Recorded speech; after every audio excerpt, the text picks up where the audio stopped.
The owner of an eclectic art gallery, not even sure exactly what that means, in Macon, Georgia, decided to step up and do the right thing, and he took down the Confederate flag that he usually flies outside of his business this week.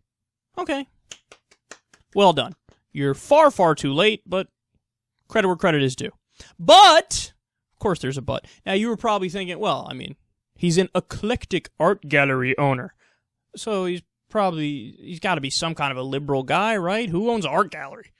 Rush Limbaugh fans don't own art galleries, right? Well, I guess some do.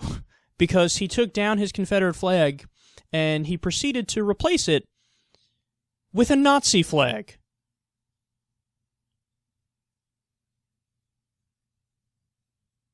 Speechless. So his name is Anthony Harris. And the whole reason why we're even doing this segment, because it's just a dipshit in the middle of nowhere. Who cares about him? Here's why we're doing this segment. His quote, he said, "I just want people to realize that it's a flag. Don't get so much in an uproar about it. It's good to have a conversation about it. It's good to address it. But there's no need to want to kill someone over it." Nobody's killing you, dude. Nobody's killing you. But you are flying a Nazi flag. That symbolizes you would like to kill people, whether or not you realize it. See, this is the point. I've actually had debates on Twitter over this since the whole Confederate flag debate a few months ago when it came down from state houses, finally, where some people now have moved the goalposts in the argument to, flags don't even mean anything necessarily. It's just a flag. That's all it is. It's some colors. It's like a drawing. It's a painting on a flagpole. That's all it is. Flags don't inherently mean anything. It's just a flag.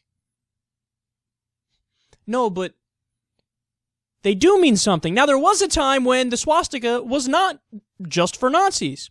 In fact, it predates Nazis. It used to be, it's an ancient symbol that had nothing to do with Nazism back in the day. But post-World War II, you lost that fight. That ship has sailed. That now is the Nazi flag. By the same token, yeah, the Confederate flag means what it means now.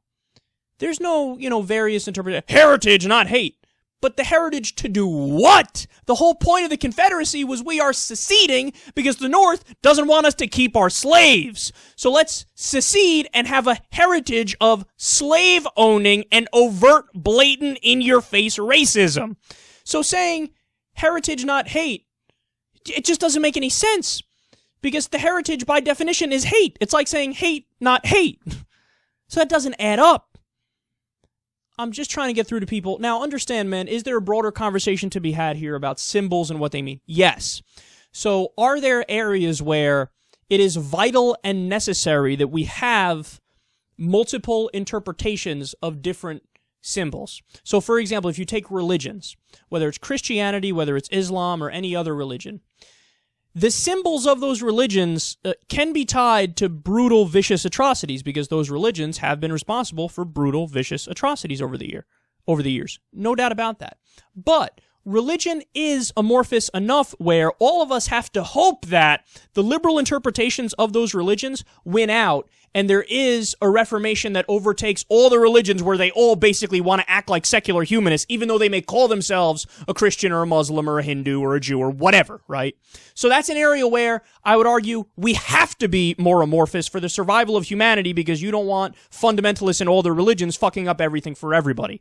So there is more room for interpretation, and you can cherry pick good verses over bad verses, etc. Doesn't mean that any of the verses are right. They're all bullshit, in my opinion. But you want to pick the more liberal parts over the other parts.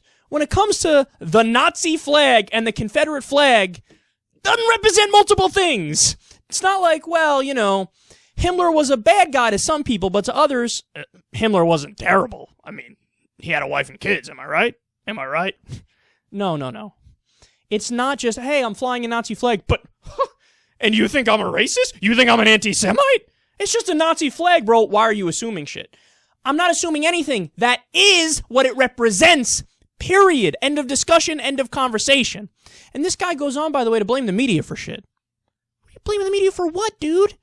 You're the one that's flying the Confederate flag. You're the one that's flying the Nazi flag. You're the one that's acting the entire time like, me, a racist? Me, a bad person? No.